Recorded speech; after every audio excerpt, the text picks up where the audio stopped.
Saks Off Fifth, up to 70% off every day. Spring is in full swing here at Saks Off Fifth, with so many exciting trends to try. From matching sets and floral dresses to wide-leg jeans and chic accessories, find all of the season's must-have styles. Plus, shop new designer arrivals weekly. Find Gucci, Valentino Garavani, Versace, Stuart Weitzman, and more. Head to SaksOffFifth.com or a Saks Off Fifth store near you for up to 70% off every day. With a detailed agent directory you won't find anywhere else, Homes.com is the only place to find the in-depth info home shoppers want. Very in-depth info. Looking for a listing agent's contact info? We've got it. The agent with the most sales in your price range? Easy. Specialized agents with all the up-to-date info on your dream neighborhood? We'll know them. A Pisces who enjoys long walks on the beach? You've got other sites for that. Homes.com. We've done your homework. In August of 2019, Detective Decker made arrangements to transfer the SNP profile Parabon had used for the phenotype to Dr. Fitzpatrick at Identifinders International and requested that her team perform an IgG analysis. The upload to GEDmatch took place on August 8, 2019. There, the genealogists found the top match shared 141 centimorgans with Sarah's killer. A second good match shared 82 centimorgans of DNA with the suspect. These matches had last names Cockrell and Applegate, but the most common name in the family tree was Campbell. Spoiler, the suspect's last name was none of those. Identifinders genealogists Gretchen Stack and Holly Turk started building family trees, using the top two matches and lower-level matches. Things were complicated because they came to believe the top match's father was the result of an NPE, a non-paternity event, meaning that the father he had in his family tree was not consistent with the DNA matches. They had to conduct an adoption search to identify the bio-dad. It turned out the connection to the killer was on this top match's maternal side, so the unknown father was irrelevant. But of course, until the genealogists built out the trees for the top two matches and lower matches and figured out where they all intersected, they had no idea what the relationships were. Once they built out all the trees, the genealogists focused on two brothers who fit the bill. They were second cousins to the top match along their maternal line, sharing great-grandparents, and fourth cousins to the second top match along their paternal line, sharing great-great-great-grandparents. The genealogists were able to identify 3 sets of grandparents of these brothers. The fourth grandfather was believed to be adopted, his biological father's name unknown. On September 26, 2019, Identifinders provided the names of these 2 brothers to Detective Becker. The brothers were equally viable suspects. They both lived in the area. Both brothers had dirty blonde hair and blue eyes, and neither was ever mentioned in the case file. The older brother was a registered sex offender with a conviction for first-degree rape. This was Edward P. Nicholas. Edward had a significant criminal record, including this rape conviction, so he looked promising. His brother Patrick also had a number of sex crimes on his record, but it appeared that in multiple arrests, Edward had apparently used the name of his brother Patrick. This use of interchangeable names and the fact that the two looked very much alike threatened to complicate matters greatly. But ruling out Edward proved to be easy. His DNA was in the CODIS database because of the rape conviction. Sarah Yarborough's killer's DNA had been searched in CODIS on a regular basis for years. If Edward had been her killer, a hit would have occurred. All signs were pointing to 55-year-old Patrick Leon Nicholas. Investigators dug into Patrick and learned that he had been living in the area in 1991. He was now living in one of several dwellings and trailers on a large parcel of land in Covington. The land had been owned by his parents, and the other properties on the land were occupied by Patrick's brother Edward and a sister, whom I'm calling Patricia. Investigators commenced surveillance of the property and noted that with all those family members living in the compound, a surreptitious trash pull might be difficult. So they decided to take a different approach. On September 30th, 2019, surveillance team members Todd Smith, Sergeant Tom Calabrese, Sam Spate, and Jason Jones began to surveil Nicholas as he left his home and walked to a Kent bus stop. Detective Todd approached Patrick Nicholas at the bus stop and asked him for directions. Nicholas gave them, Detective Todd thanked him, and Nicholas volunteered that his name was Leon. The bus came, and they both boarded it, the other officers following in their cars. Nicholas got off the bus at the Lake Meridian Cleaners, a laundromat. Detective Sergeant Calabrese pretended to do his laundry as he videoed and photographed Nicholas at the laundromat. At one point, Nicholas went outside and smoked a cigarette, dropping the butt on the sidewalk. Detective Spate grabbed it when he went back inside. After a while, Nicholas came back out and smoked and dropped another butt. He also reached into his pocket, and when he pulled it out, a napkin fell to the ground, and he failed to notice. Detective Spate quickly grabbed the second butt and the napkin. Detective Decker delivered those items to the Washington State Patrol Crime Lab. On October 2nd, 2019 lab report from Jen Benedetto to Detective Decker stated comparisons were performed between the male DNA profile obtained from Sarah Yarborough's jacket and the consistent DNA profiles obtained from the cigarette butts. The profiles matched at all 13 STR loci.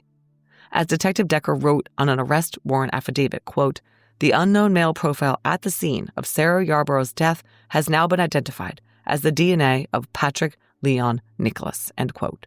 Further, she wrote, "Nicholas matches the physical description of the suspect provided by witnesses at the scene." Detective Decker and Assistant District Attorney Aaron Ellert met with Judge Spector, who signed the warrants authorizing the arrest of Patrick Leon Nicholas and the collection of buccal swabs from his person. On that very day, October 2nd, at 5:20 p.m., Detective Decker and Detective Free, along with accompanying members of the King County Sheriff's Office, drove to Nicholas's home at 25409 180th Street in Covington, armed with an arrest warrant. They found no one home when they arrived at the Blue House, where they knew from address records and surveillance that Nicholas lived. SWAT cleared the house. No one was there. Detectives Jim Belford and Andrew Scarr made contact with the man living in the adjacent house, who was Patrick's brother, Edward. They asked where his brother was, and Edward responded, "You'll find him at the bar." He didn't know the name of the bar, but said it was near the Kent Transit Station. Edward was very cooperative and chatty. He admitted he'd been living in Federal Way in 1991, the year Sarah Yarborough was killed.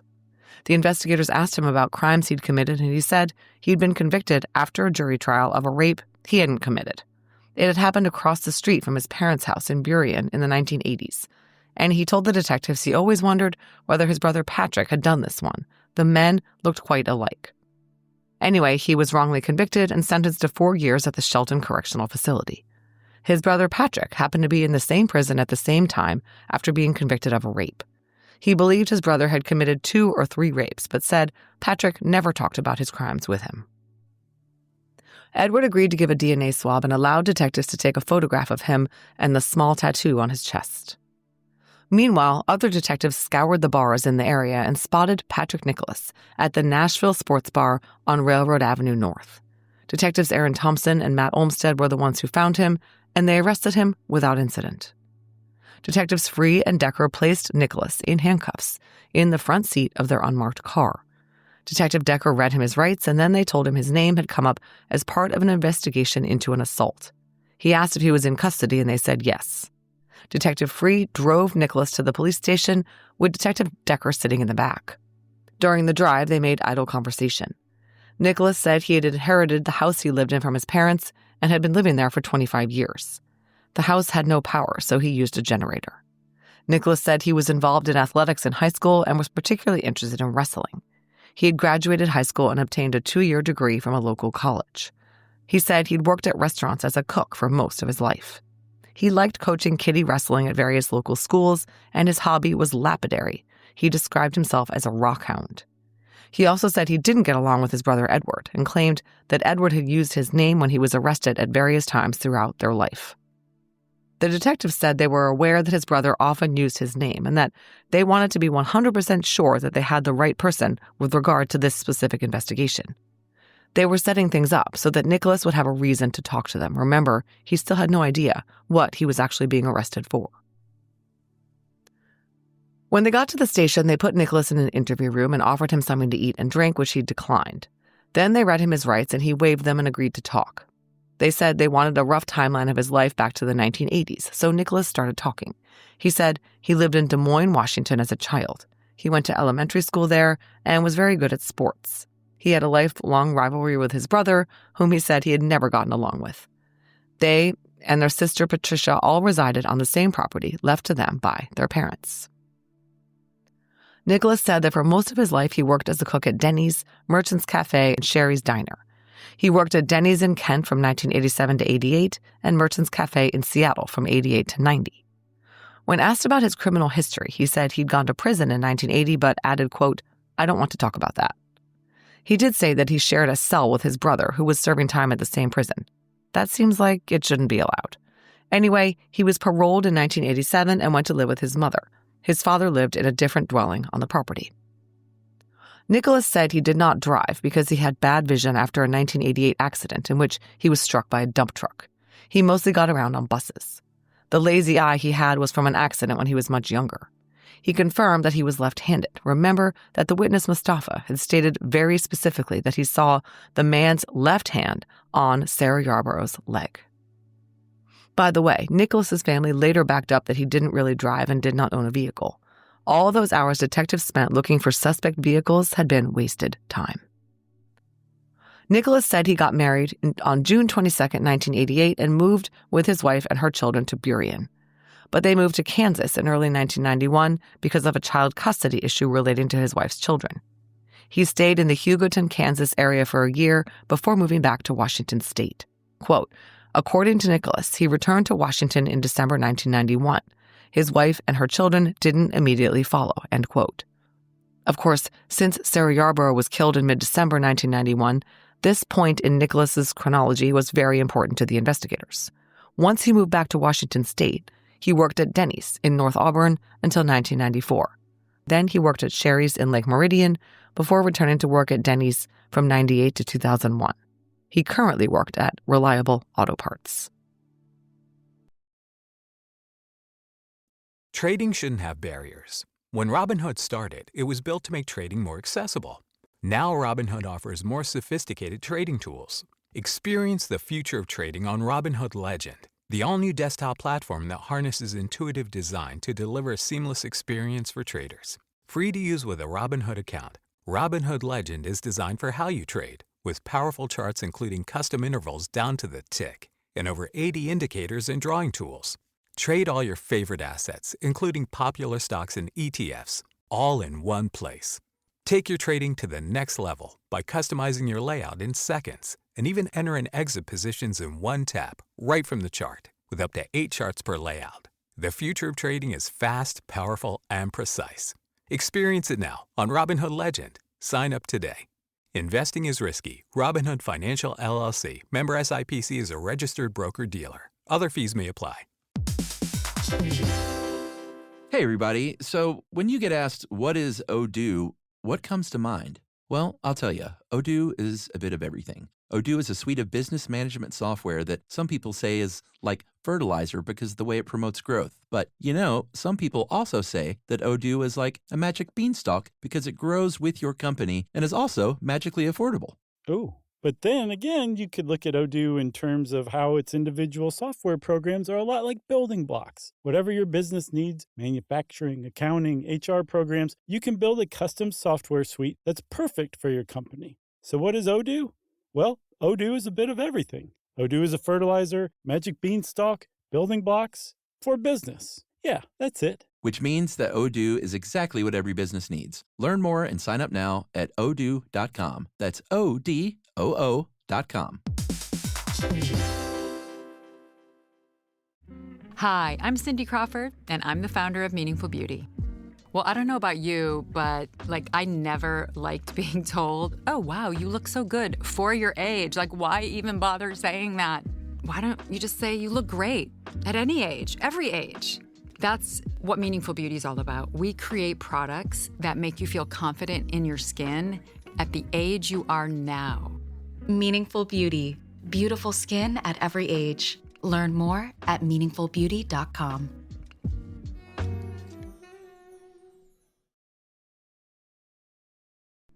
Because Nicholas had issues with his eyesight, he relied on public transportation to get to and from work.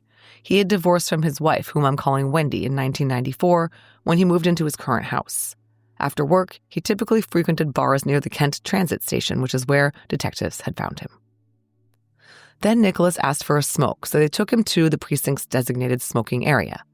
Then, back in the interview room, after giving Nicholas a cup of water, the detectives changed their tactics. They showed him a 1994 booking photo of himself, where he looked like the Yarborough suspect, complete with mullet. He said, "That's me." They then said they had confirmed that he was indeed the right person for the crime they were investigating. According to Detective Free's notes, at that point, Nicholas's body language changed immediately. He sat up and pushed himself back against the chair he was sitting in. They explained that science placed him at the scene of their investigation. He asked if it was correct to assume that he would not be leaving, and they said he would not be. Detective Decker said, "Do you know why we're here?" "I have no idea," he gestures with his hands. "We're investigating the death of a young girl. Her name was Sarah Yarborough." "What year?" Note his response. It was not, "What? I didn't kill anyone," or "I don't know her." It was, "What year?" A quote from Detective Decker. "I told Nicholas that the mystery was over, that we knew he had committed the murder of Sarah Yarborough. I asked Nicholas what happened, what it had been about the circumstances with Sarah that caused him to lose control and murder her. He looked blankly at me and said nothing." End quote. Nicholas asked what he was being charged with and was told murder. He then said he didn't want to talk further and invoked his right to counsel. He also asked for a cigarette, and they denied that request. At no time during the interview, even when he was told he was being charged with both first and second-degree murder, did he ever deny his involvement. He was led to the holding cell, and within minutes of being placed in the cell, he had laid down on the cell slab and fallen asleep. The next day, on October 3rd, Detective Decker executed the search warrant for the buccal swabs, collecting DNA samples from Patrick Nicholas in his cell and sending them to the crime lab for comparison against the suspect DNA. She also collected his pair of black work boots that he'd been wearing when he was arrested. They wanted to compare them against the footprint on Sarah Yarborough's thigh. This is a quote from the detective's report. "The tread pattern consisted of rectangular-shaped lugs in the ball of the shoe. I noted the tread impressed upon the victim's body also showed to be from a lug-style boot. I submitted a request to the crime lab for the image on the victim's body to be compared to the boot tread of Patrick Nicholas's boots." Then they went and searched his house, which was more like a shack with no running water and no electricity. A hoarder is not exactly the right word to describe Patrick Nicholas, but very close. It was more like a dump. He was a hoarder of garbage. Things were piled and stacked everywhere. Junk filled every drawer. Rodent feces was scattered on every surface, according to the officers who searched the home. A desiccated dead mouse lay in the washing machine drum. I guess that's why he'd gone to the laundromat, where his cigarette butt was snagged by watchful members of law enforcement.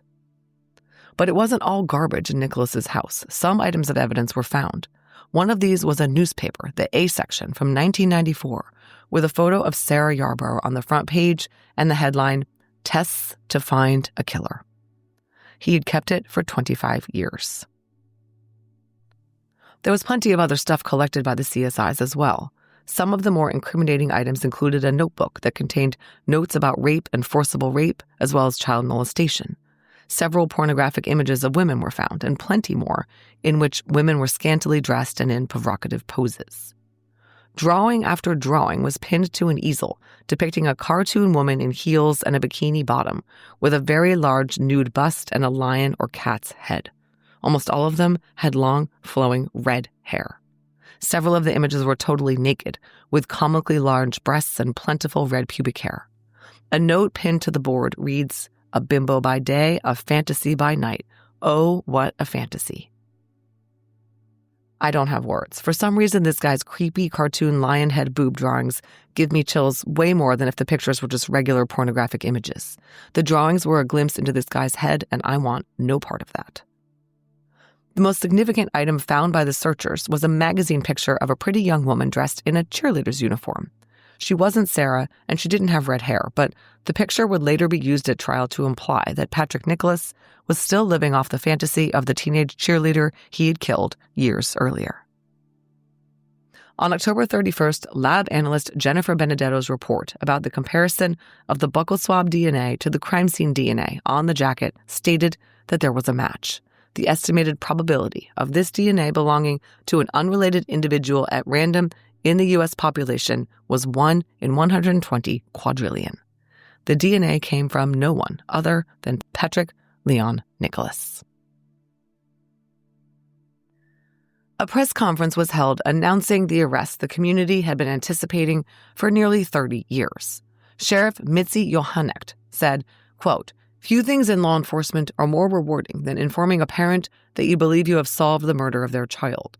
Last night, our detectives were able to tell Sarah Yarborough's parents the news they've been waiting to hear for 28 years. Sarah Yarborough, Sarah's mother, addressed the crowd at the press conference and thanked the King County Sheriff's Office detectives and deputies. "They have never given up," Laura said. "Even when I had given up, they still didn't give up. I wondered if the person was even alive. But the detectives were extremely dogged and kept going even when I was ready to throw in the towel." KIRO 7 did an interview with either Drew or Adam, the two boys who had seen Patrick Nicholas emerging from the bush-covered hillside where Sarah lay dead back in 1991. Here is an excerpt. Now that a suspect has been arrested, one of those now-grown witnesses sat down only with KIRO 7's Amy Chansey to share his experience. Quote, "Seeing evil face-to-face like that and knowing that it's real and it's there, that's a very scary thing to come to grips with," said the man, who asked KIRO 7 not to identify him because his own children still don't know about the trauma he experienced in December 1991. He got a good look at the suspect. "He was probably 30, maybe 25 yards away from us," the man said. "Me and my friend, we stopped. He's staring at us, and then we're looking, and what the hell is going on with this guy?" "That's an amazing amount of peace given to me," the man said. "He went to Nicholas's bail hearing because I had to see that man in handcuffs in custody with my own two eyes." Was that the man he saw in 1991? "Absolutely," he said. "No doubt about it." Hey, everybody. So when you get asked, what is Odoo, what comes to mind? Well, I'll tell you, Odoo is a bit of everything. Odoo is a suite of business management software that some people say is like fertilizer because of the way it promotes growth. But, some people also say that Odoo is like a magic beanstalk because it grows with your company and is also magically affordable. Oh, but then again, you could look at Odoo in terms of how its individual software programs are a lot like building blocks. Whatever your business needs, manufacturing, accounting, HR programs, you can build a custom software suite that's perfect for your company. So what is Odoo? Well, Odoo is a bit of everything. Odoo is a fertilizer, magic beanstalk, building blocks for business. Yeah, that's it. Which means that Odoo is exactly what every business needs. Learn more and sign up now at odoo.com. That's ODOO.com. With a detailed agent directory you won't find anywhere else, Homes.com is the only place to find the in-depth info home shoppers want. Very in-depth info. Looking for a listing agent's contact info? We've got it. The agent with the most sales in your price range? Easy. Specialized agents with all the up-to-date info on your dream neighborhood? We'll know them. A Pisces who enjoys long walks on the beach? You've got other sites for that.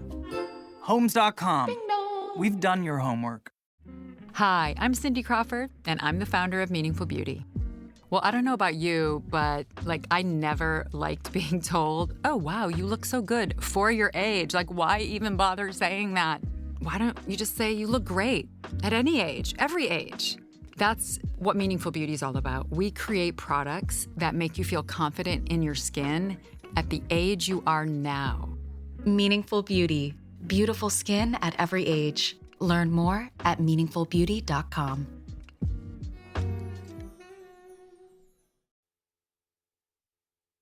Patrick Nicholas was arraigned in King County Superior Court on October 17th on charges of first and second-degree murder. He was held on $5 million bail. The first count accused him of killing Sarah with premeditated intent. The second, that he was attempting to rape her and killed her in the course of that attempt. And the third, that he was trying to commit, quote, indecent liberties, sexual contact by force against her, and in the course of doing so, caused her death. Nicholas pleaded not guilty. Detective Decker retired in January 2020, having accomplished what Detectives Doyon and Allen before her had not, although not for lack of trying. Sarah Yarborough's killer was finally behind bars and would go to trial for her murder. That 9-day trial began on April 17, 2023. Deputy Prosecutor Celia Lead gave an opening statement, telling the jury all about who Sarah was, how she was intelligent, responsible, beloved. She explained her parents had not left her home alone before, but she had plans. She was going to the basketball game. Her friend was sleeping over. She was going to a drill team competition, and she was attending the Nutcracker. Her friend Shannon was to stay with her that weekend. That Saturday morning in 1991, she got up thinking she was late for her drill team bus. She threw on her uniform, grabbed her purse and bag, and drove to the school. Then the unthinkable happened. Ms. Lee told the jury that Sarah fought for her life on that embankment, but she lost. She said that contemporary mugshots showed that the defendant, Patrick Nicholas, looked just like the suspect described by Drew, Adam, and Mustafa. Several witnesses were called to the stand to talk about Sarah. Her mom, Laura, Shannon, other friends. Laura testified about being summoned home from the soccer tournament and being told they had found her daughter's body. Drew Miller testified about seeing the man stand up on the hillside and then finding Sarah's body. He also testified about the accuracy of the suspect sketch he and Adam contributed to. A mugshot of Nicholas with a mullet was shown in court. Retired Detective Michael Hatch, who originally worked the case, testified about finding Sarah's clothing items in a stained pile and recovering the curlers that were in her hair. Major John Matson told the jury, "I was the first officer on the scene," and talked about the horrors of that day. Retired Detective Susan Peters was the lead detective on the case and told the jury how many resources had been dedicated to solving it. Then there was the DNA. The prosecution presented new to us DNA evidence that was damning. A Washington State Patrol crime lab report by Jennifer Vendetto, dated November 18, 2022, stated that a mixed DNA profile was obtained from Sarah's left-hand fingernail clippings. One of the contributors was consistent with Sarah, but there was another male DNA profile as well. Quote, "It is 590 billion times more likely to observe this DNA profile if it originated from Sarah Yarborough and Patrick Leon Nicholas than if it originated from Sarah Yarborough and an unrelated individual selected at random from the U.S. population." Sarah had gotten a piece of him. Theories that she was unconscious might have been correct, but at some point, Sarah woke up. Washington State Crime Lab analyst Jody Sass testified about the implications of these results. The defense attorney David Montez put up a really good fight. He claimed the police had embraced unconventional and unreliable methodologies out of desperation, such as hypnosis, polygraphs, and IgG. He went after DNA analyst Sass, cross-examining her about the reliability of genealogy testing. She couldn't speak to it, as that was not her field, but Montez told the jury, quote, "Beyond the DNA, there is nothing, and so the DNA has to be right beyond a reasonable doubt," end quote. He set out to prove that that was not the case. Montez tried to undermine the IgG analysis, telling the jury that Dr. Fitzpatrick was a hobbyist with no formal training in forensic science. He quizzed her on the stand about her training and tried to imply that her expertise was made up, calling IgG wacky. Montez, of course, had also been provided all the information about the Fuller Y-DNA rabbit hole, and he told the jury all about that, saying the police were certain the killer was named Fuller. Dr. Fitzpatrick told them he had to be a Fuller, and he said, "There is no evidence that Patrick Nicholas is related to any of these people." This next bit's from the Federal Way Mirror. Quote, "Defense attorney Montez argued in court that the police investigation relied on the use of unreliable genealogy technology to identify Nicholas, and he sought to discredit Fitzpatrick in his cross-examination of her on April 24th. "We were talking about the possibility of false matches," Montez said. "You acknowledge that could happen?" "I acknowledge it happens on rare occasions," Dr. Fitzpatrick said, end quote.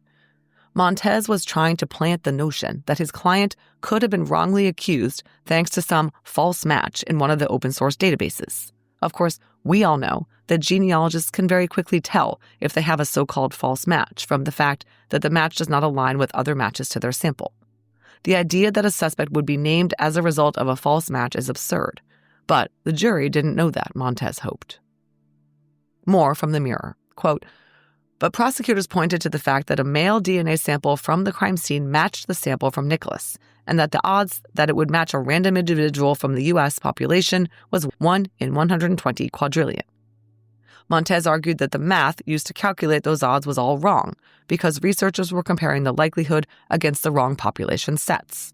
Plus, he argued, Fitzpatrick had confidently given the names of other suspects whose DNA closely matched the evidence until those matches turned out to be inaccurate. Prosecutors pointed out that Fitzpatrick provided the lead on Nicholas, but further police work corroborated that lead and found more extreme odds connecting him to the case.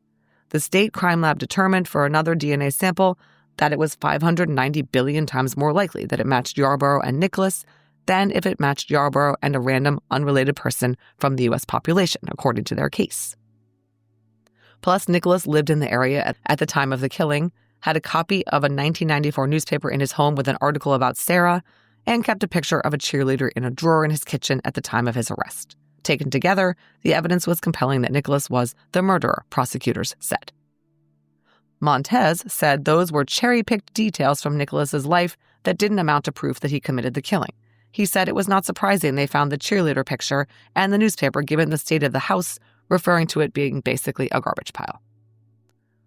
Montez also told the jury the suspect sketch that the prosecution had shown them, comparing it positively to Nicholas's mugshot, actually didn't look like him at all. His client didn't have acne, he said, and eyewitness testimony is notoriously unreliable anyway. Well, prosecutor Mary Barbosa had an answer for that one. She told the jury that the fingernail DNA evidence could point to Nicholas having had scratches on his face from Sarah's nails. Adam and Drew saw him from more than 10 yards away and reported that his face had red marks on it. Montez had more tricks up his sleeve. He suggested that Sarah's boyfriend Matt had motive to kill her. He showed the old suspect Dion T's mugshot to the jurors, pointing out the similarities to the suspect's sketch. He also brought up Joel Courtney, a man convicted of murdering Portland student Brooke Wilberger in 2004. In 2006, the FBI stated that Courtney was a suspected serial killer with 4 victims in Oregon and possibly many others throughout the U.S. The Yarborough investigators had obtained DNA from Joel Courtney and tested it against Sarah's killer's genetic profile. Apparently, it contained some similarities, enough that the investigators thought they might be on the right track with the Courtney family. In 2011, they had seized and tested a Mountain Dew bottle thrown away by Joel Courtney's brother, C, in Grace Harbor. This went nowhere, but the defense brought it up to try to imply that there was reasonable doubt about whether their client had committed the murder or a serial killer of young white females had done so instead. Finally, Montez argued that the prosecution had not connected his client in any way to Federal Way High School. He wasn't a student there and had never been one. He didn't live nearby, and he didn't have a car and took the bus to get around. There was nothing putting him on the Federal Way High School campus that day, Montez told the jury. The state had shown that the high school was on Nicholas's bus route that he took between his home and the shopping mall he frequented. In one poignant moment, the prosecution showed Sarah's actual drill team uniform in the courtroom. I'm sure it was a very real reminder that this trial was about the murder of a very real, very innocent girl, cut down in the prime of her life simply to satisfy the depraved urges of Patrick Leon Nicholas. The jury deliberated for 2 days. They had 3 counts to consider based on what they believed about Nicholas's intent, premeditation, and so on. This is from the Federal Way Mirror. Quote, Nicholas, 59, faced 3 charges, 2 counts of first-degree murder and 1 count of second-degree murder for the killing of the 16-year-old Federal Way High School student. The charges concerned the same killing, but differed on why Nicholas did it. Jurors found him not guilty of the first charge, which accused Nicholas of killing Sarah with premeditated intent. They did find him guilty of the second charge, which accused Nicholas of killing Sarah in the course of attempting to commit rape against her. And jurors also found him guilty of the third charge, second-degree murder, which accused Nicholas of killing Sarah in the course of attempting the crime of indecent liberties against her. He was also charged in each count with a special verdict of sexual motivation.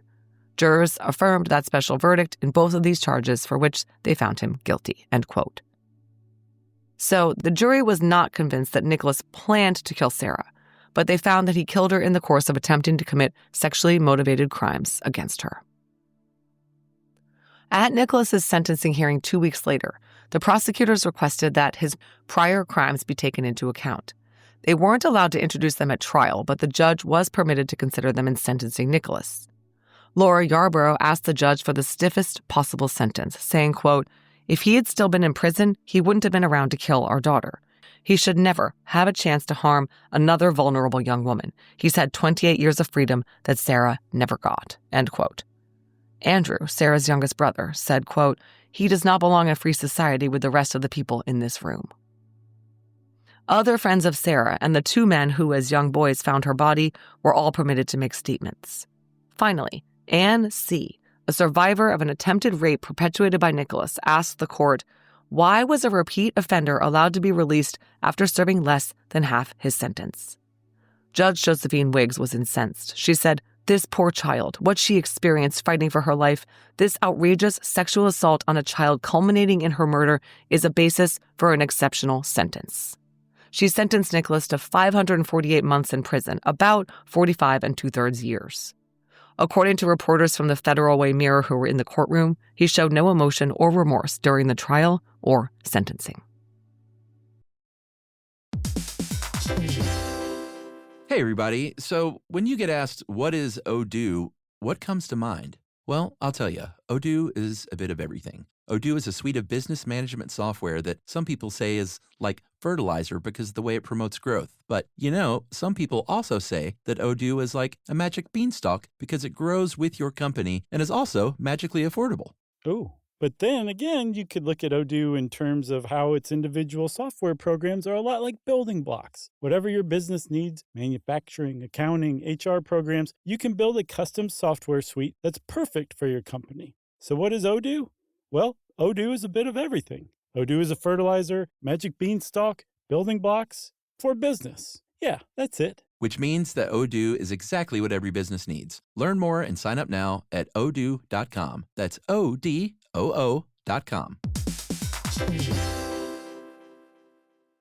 With a detailed agent directory you won't find anywhere else, Homes.com is the only place to find the in-depth info home shoppers want. Very in-depth info. Looking for a listing agent's contact info? We've got it. The agent with the most sales in your price range? Easy. Specialized agents with all the up-to-date info on your dream neighborhood? We'll know them. A Pisces who enjoys long walks on the beach?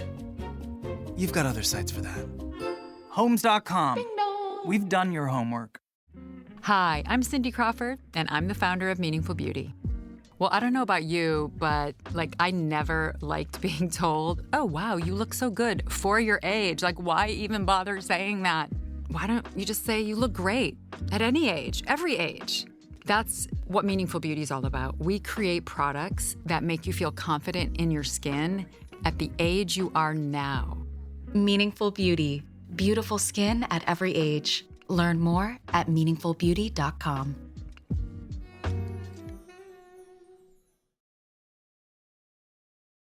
Okay, so let's talk about Nicholas. He was born on March 10th, 1964 to Edward and Shirley Nicholas. According to his brother Edward, Patrick went to Maywood Elementary School and Highline High School. He liked rock music, particularly the band Dr. Hook, and he liked to draw. He had medium-length hair and normally dressed in blue jeans or flannels and T-shirts and wore black safety sole boots. He worked in restaurants most of his life, but when arrested, he was working at a warehouse in Tukwila. Nicholas had married his wife Wendy in King County in 1988. As he told the detectives in his interview, he and Wendy and her kids were in Kansas for a period of time until he left and returned to Washington. In December 1991, he moved to Des Moines. He was 27 when he killed Sarah. At some point, Wendy and the girls joined Nicholas in Washington, and the family lived in SeaTac.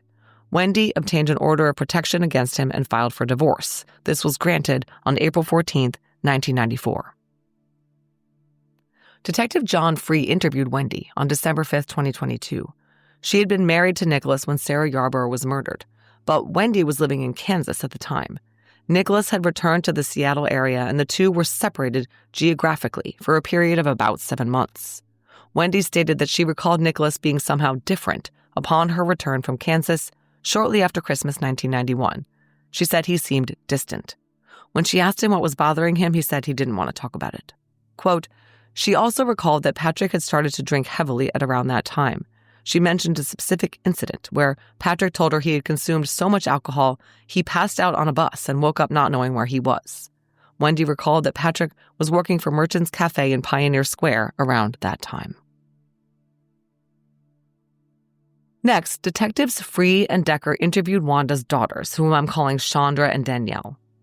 When they were very little, before their mother ever met Nicholas, the three of them were living with Wendy's boyfriend at the time in Alaska.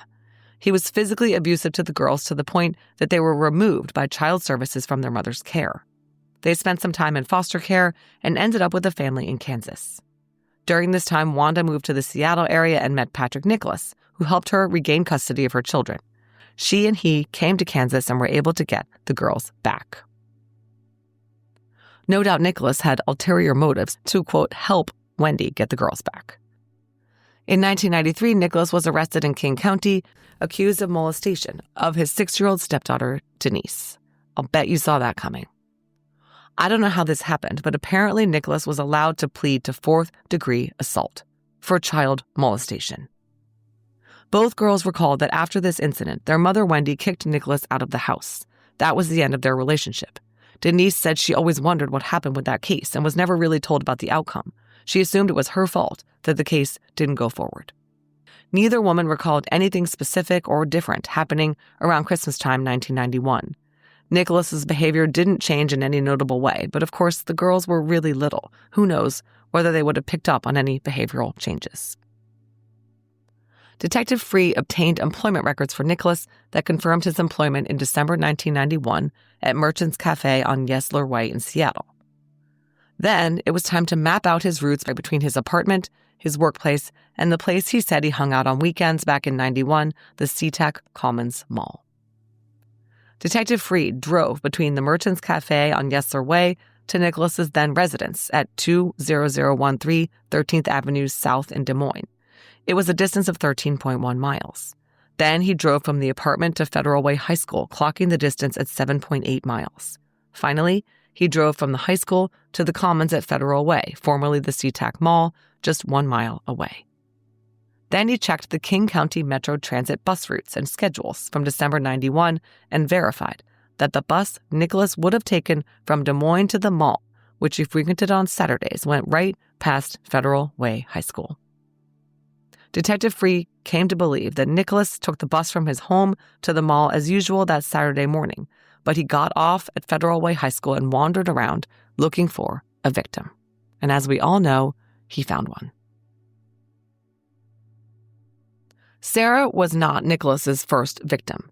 He had a criminal history that included several VUSCA charges, which stands for violation of the Uniform Controlled Substance Act, in essence, drug charges. But more importantly, Nicholas was convicted in 1983 of attempted first-degree rape in Benton County, Washington. The survivor in this case was Ann C., who spoke at trial. At the time of the attack, in June 1983, 21-year-old Ann was parked in a parking lot of Howard Emmon Park in Richland, Washington. She was leaned up against her car, smoking a cigarette, when a young man, whom Ann described as a decent-looking young kid, Nicholas was 19 at the time, appeared out of nowhere and asked her for a cigarette. He was nervous and his hands were shaking. He engaged her in conversation and he said he was from Richland and his name was Patrick. She asked if he water skied and he said he didn't know how to swim. She mentioned that she was a lifeguard. After a few minutes, she said she had to go and she went to get in her car, but he grabbed a knife and put it to her throat and ordered her to undress. She stripped off all her clothing except her tennis shoes, and he told her not to scream, but she did. This made him angry and he pressed the knife against her throat. He grabbed a sweatshirt and put it around her neck, using it as a leash to control her, and he kept it around her throat while walking her toward an embankment along the river. He was looking for someplace more private so he could sexually assault her, is what Ann thought, but she was able to duck her way out of the sweatshirt and dive into the river and swim out to the middle, knowing that he couldn't swim. She swam to a nearby dock and screamed for help, and people in the park ran to her. She filed a police report, and police were able to identify Patrick Nicholas. This is a quote from the charging documents. Quote, law enforcement learned that the defendant withdrew money from his bank and left the area by plane on the same day. He was later found and ultimately pled guilty as charged to attempted rape in the first degree, end quote. While in custody for the attack on Ann, Nicholas wrote on a prisoner intake form, quote, I realize I have a problem concerning raping girls. I was going to force the girl to have sex with me that day in the park, and I realized that is not right. I want help for my problem, end quote. I should probably explain here that Ann was also not the first woman or girl Nicholas victimized. He had juvenile convictions for 2 rapes and 1 attempted rape. Since these took place in the juvenile system, no records are available. But it is clear that Patrick Nicholas was a dangerous sexual predator from a very young age. Ann testified at Nicholas's sentencing hearing in her case. The judge gave him 10 years, but he served only 3.5. Ann was not notified when he was released in 1987. She heard no more about him until detectives contacted her in 2019, telling her that he'd been arrested for the murder of Sarah Yarborough. It was lost on no one that if Patrick Nicholas had served his entire sentence of 10 years, he would not have been free to murder Sarah in 1991. This from CBS News, quote, 48 Hours reviewed copies of his file, and it was noted he did not have any major infractions while in prison and did not have a drug or alcohol problem. In one evaluation, it was written that he would be safe to be at large given an ongoing therapeutic relationship and parole supervision, end quote. Well, that was wrong. The 1983 conviction for the kidnapping and attempted rape of Anne took place before CODIS was launched in the 90s, so it made sense that his DNA was not in the database when the Yarborough investigators initiated their searches. But why was his profile not entered after the 1993 child molestation case, the one where he victimized one and possibly both of Wendy's daughters? If he had been convicted of the initial charges, his DNA would have been eligible for CODIS entry. But Wendy apparently refused to testify against Nicholas, and so he was allowed to plead down to assault in the 4th degree, a gross misdemeanor that did not require DNA collection. Did the prosecutors in that case just fail to check his record and see that he had an attempted rape conviction as an adult and 3 more sex crimes as a juvenile? The arrest record for Nicholas in 1993 reflects that he was living 6.4 miles from Federal Way High School on South 208th Street in SeaTac. He was listed as 5'10", 150 pounds with blonde hair and blue eyes.